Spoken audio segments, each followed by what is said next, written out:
السلام عليكم. اخباركم ايه؟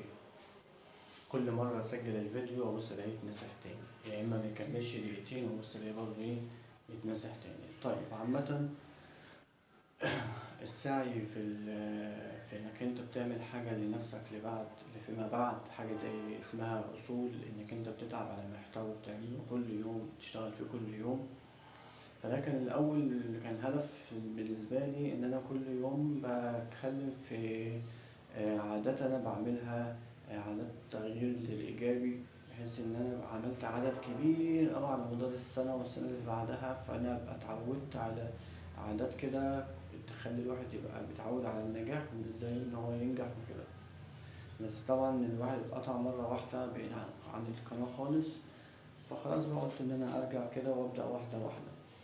فمن ضمن الأسباب اللي خلاني إن أنا أرجع تاني إن أنا أشتغل على نفسي أكتر، هو إن أنا في مجموعة حاجات أنا بحبها وبحب أشاركها في القناة. فهي مجموعة أفكار أنا ماشي بيها. الأفكار ده ما بين إن أنا حابب إني أكتب أغاني بصوتي، وما بين إن أنا حابب إن أنا أشرح فيديو بتاع ده مواقف في حياتي، أو إن أنا بقرأ الكتب وبشرحها، وما بين إن أنا ببقى ببني سايت أبيع منتجات.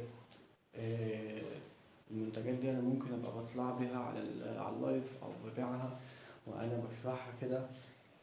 فالمقصد يعني من الكلام إن في حاجات كتيرة هتلاقيني بعرضها، يا إما إن أنا بغني، يا إما إن أنا بشرح كتاب، يا إما إن أنا بعرض منتج، يا إما إن أنا بتكلم معاك بطبيعتي كده. فهو القصة كلها إن أنا الأفكار عندي كتير، فأنا بشتغل عليهم حاجة حاجة، والهدف واحد اللي هو أنا كل يوم بعمل حاجة، كل يوم بحاول إن أنا أنتج فيديو مختلف.